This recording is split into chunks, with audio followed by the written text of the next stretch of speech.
It was that time going to London, that was the first time I ever flew somewhere alone, where I got to the place and there was no one to meet me. You know, it was kind of like, okay, I didn't know anyone. And I remember thinking, wow, I could really see myself living in London, because I thought it seemed easy to navigate. Like, I know that people complain about the tube, but I actually thought, oh, I actually get this. It was a weird feeling.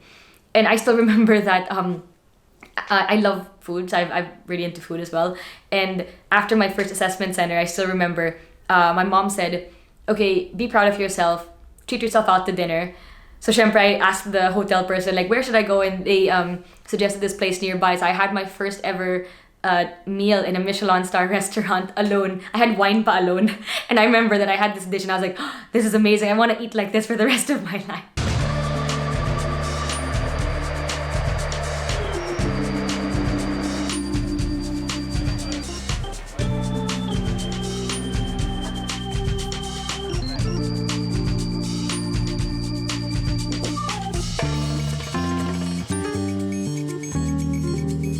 I think moving was able to really show me that there's an entirely big world out there and it's gonna scare you and you're not gonna know what to do.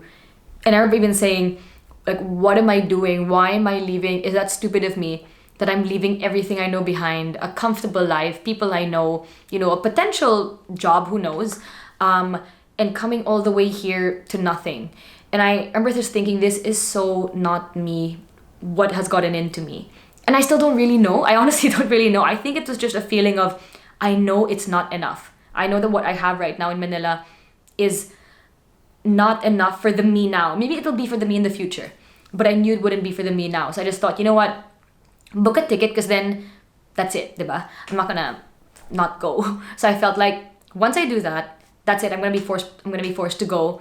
And I could come, and I remember thinking that I was so scared to not find anything, because I was so scared. My biggest fear was to have to come back home. I had a despedida pa, to come back home and basically everyone would know that I was a failure. So it was very scary. I remember how it went was that my expectations in terms of my preference for the job went from here to here, and my salary expectations also went from here to here. And I was being told left and right, but like, oh, you don't have enough relevant experience. I suddenly started thinking, oh my gosh, is my being a Filipino or just me not having worked here, is that, you know, a detriment to me and my chance to get a job? I was racking my brain, looking at my CV, looking at my cover letters, just being like, what is in here that they're not seeing, you know? Like, and I just really felt like, okay, parang when you look at my CV, it's not very impressive, but in my head, oh, if I talk to you, I'm sure you're gonna like me.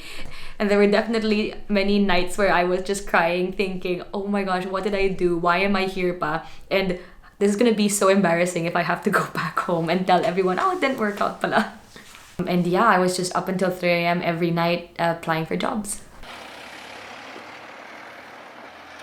So what is that trait about me, I guess, that Filipinaness in me that makes me stand out? I think it's that ambition, that always wanting to reach the top, that wanting to do more than what I'm doing right now does come out. And I do think that that's because I'm Filipino. And I think maybe it is because we don't know otherwise, right? We always kind of have to work to get to where we want to be. And I always say that it's because I was born and raised, thankfully, in a society where you could be a girl or a guy and you could do whatever you wanted. I think that's really helped me stand out, and I do see that as a common trait throughout other Filipinas that I've seen abroad. Being a Filipina in London has been interesting. I wrote an article about it for The Independent last year where I said that we were the invisible people, because I found out that there were over 200,000 Filipinos living in the UK. And it's just really sad, I think, that, again, people don't realize that still. I still, used to get asked, oh, you're Filipino. Oh, how's that president of yours? Because, he makes the headlines. Or, oh, Filipino, I love boxing, Manny Pacquiao. And it's almost like, great, there's a reference, but it's like, hanggang dyan lang, like that's all they know, It's interesting because you can take it in many different ways, right? You can be, one, everyone's favorite thing to be, which is offended.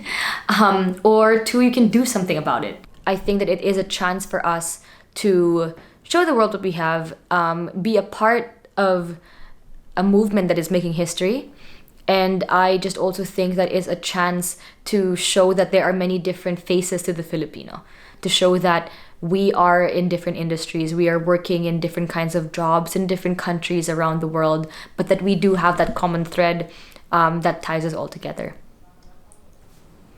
My name is Ina Yulo. I live in London. First, I'm a Filipina. And second, I'm just always hungry.